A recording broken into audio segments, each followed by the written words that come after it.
There's two interesting features in the 1.10.4.2 release of mxGraph that are worth demonstrating.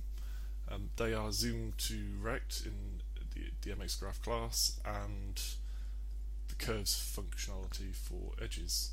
So we shall start with the curves. This is fairly simple. I'm taking the hierarchical layout example and I'm going to apply the style like that. It's just curves on or off.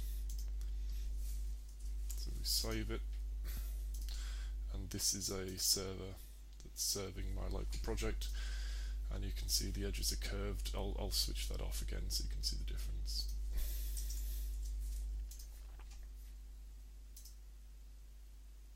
Like so. Now, the hierarchical layout quite often is designed to use curved edges.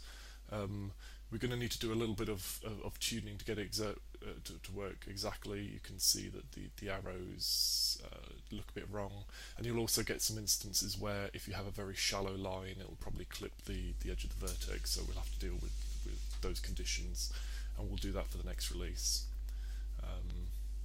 But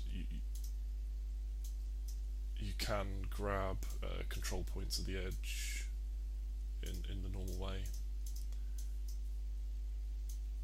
and it will curve between those points. Note that the bounds of the edge doesn't change. The curve won't go outside of the bounds. We've specifically coded it for this, because if you have boundaries of the edge that go outside, you have refresh issues. So that's curves. The other issue is zoomToRect. Now this is quite handy if you want to allow the user to create a rubber band area where they zoom into specifically that area. So if we take the org chart example, let's add an mx rubber band passing in the graph. We'll need to disable left button for panning. And then there's a section of code which is on a forum post. I'll link it in the G+ stream,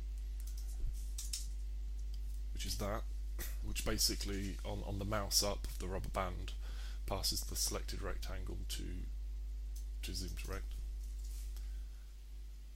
If we go back to here, we'll try. Yes, that's working. So let me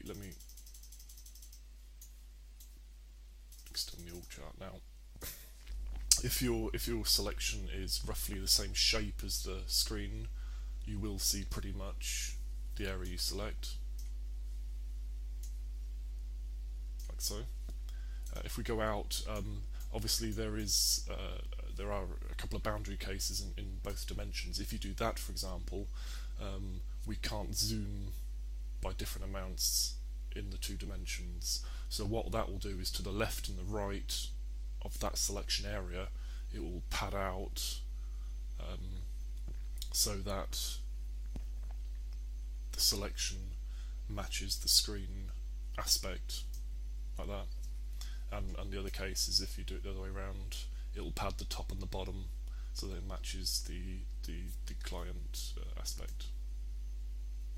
Okay, so in the G+ post, I will paste the reference to the forum thread relating to that bit of code I put in for both the curves and the zoomToRect.